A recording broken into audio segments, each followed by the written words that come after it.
আজ আমরা শুনব অন্নপূর্ণা মাহাত্ম্য এবং ঠাকুরকে অন্নপূর্ণার নির্দেশ। জয়গুরু। আগে শুনেছিলাম কাশিতে নাকি কেউ অভুক্ত থাকে না। হঠাৎ কাশিতে গিয়ে এই কথাটা আমার মনে পড়ল।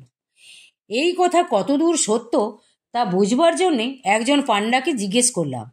সে যথাযথ উত্তর দিতে পারল না। আর একজন ব্রাহ্মণ পণ্ডিতকে জিজ্ঞেস করলাম। সে বলল, হ্যাঁ সত্যি কথা, এখানে কেউ অভুক্ত থাকে না। না খেতে পেলে অন্নপূর্ণা মা নিজে এসে খাবার দিয়ে যান। তাই এই কথার সত্যতা বুঝবার জন্যে দৃঢ় সংকল্প হয়ে একদিন সকালে দশাশ্বমেধ ঘাটে গেলাম। ঘাটের দুপাশে বসবার যে আসনগুলো আছে তার উপর অনেক পাণ্ডা তক্তা পেতে বসেছে। আমি তাদের একপাশে দৃঢ় হয়ে বসে থাকলাম। সকালে অনেক যাত্রী আর শহরের নরনারী দলে দলে গঙ্গা স্নানে চলেছে। এমন সময় তাদের মধ্যে হতে এক মারোয়ারি বৃদ্ধা মেয়ে মানুষ শালপাতার একটা ঠোঙা হাতে করে আমার কাছে এলো। দেখতে মেয়েটি কুৎসি, ছিন্ন ভিন্ন বেশ, চুল পাকা খড়খড়ে, যেন সেই জড়তি মূর্তি, যে মূর্তিতে অন্নপূর্ণা ব্যাসকে ছলনা করেছিলেন। আমি ভারতচন্দ্রের এই কথা ঘন ঘন ভাবতে লাগলাম। সে মেয়েটি আমার কাছে এসে বলল, বাবা আমার এই জিনিসটি রাখো তো, আমি স্নানে যাচ্ছি, দেখো কিন্তু। এই বলে ঠোঙাটি আমার হাতে দিল। আমি ঠোঙাটি নিয়ে রেখে দিলাম। পরে কাশির অভুক্ত থাকার কথা আরও অন্যান্য কথা ভাবতে ভাবতে দিনটা কেটে গেল। আত্মহারা হয়েছিলাম। রাত্রি প্রায় 8-9টার সময় জ্ঞান হলো। ভাবলাম রাত্রি তো হয়ে গেছে, কই আজ তো কেউ খাবার দিলে না, আজ অভুক্তই থাকলাম। তবে নাকি এখানে কেউ অভুক্ত থাকে না বলে। এই কথা ভাবতে ভাবতে হাত নাড়তে গিয়ে হঠাৎ কি যেন একটা হাতে ঠেকল।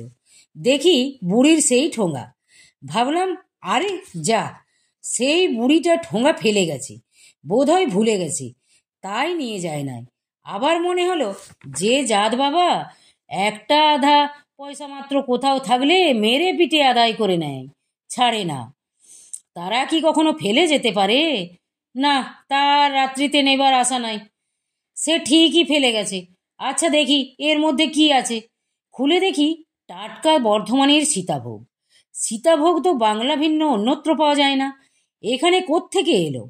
না, এ আর কিছু নয়, অন্নপূর্ণার ছলনা। মনে জেগে গেল যে মা আমায় ছলনা করে গেলেন। ক্ষুধাও পেয়েছিল খুব, তাই খেয়ে নিলাম। থাকলাম রাত্রিতে গিয়ে একটা ঘরে। সেটা পায়রার বিষ্ঠা আর চামচিকের গন্ধে পূর্ণ। রাত্রিতে স্বপ্নে দেখলাম মা এসে বলছেন, দেখলে তো বাবা, আমার কাশিতে কেউ অভুক্ত থাকে না। দেখলাম কি ভুবন মোহিনী মূর্তি, অঙ্গগন্ধে ঘর ভরপুর হয়ে গেছে। এমন রূপ তো কখনো দেখি নাই। আগে দেবদেবী বিশ্বাস করতাম না, এখন দেখলাম মায়ের মধ্যে ব্রহ্ম সাকারে ফুটে উঠেছেন। জ্ঞানের সাধনার পর হতে সাকার বিশ্বাসই করতাম না। এই দেখে জ্ঞান সাধনার প্রতি সন্দেহ হলো। তিনি জানতে পেরে বললেন, বৎস, যিনি নিরাকার নির্গুণ ব্রহ্ম, তিনি সাকারে সগুণে নেমে এসে লীলা করছেন। অখণ্ড মণ্ডলাকারে যিনি ব্যপ্ত, তিনিই আবার সর্বশক্তিমান। তোমার পরও ব্রহ্মজ্ঞান লাভ হয়েছে, কিন্তু অবর ব্রহ্মের জ্ঞান তুমি এখনো লাভ করতে পারো নাই। ভাব বা লীলা জগৎ তোমার নিকট এখনো অজ্ঞাত থেকে গেছে। কাজেই তুমি অপূর্ণ। ভাবের সাধনা করো, সব খুলে যাবে। স্বপ্ন ভেঙে গেল। সঙ্গে সঙ্গে আমার মনে কি এক অপূর্ণতা আকুলতা জেগে উঠল। ভাবলাম, কই এই লীলা রহস্য তো আয়ত্ত করতে পারি নাই, তবে তো আমি পূর্ণ হই নাই। পূর্ণ হলে এসব কি? এসব তো বাকি থেকে গিয়েছে। এসব রহস্য জানতে হবে। তখনই আমার গৌরীমার কথা মনে পড়ে গেল।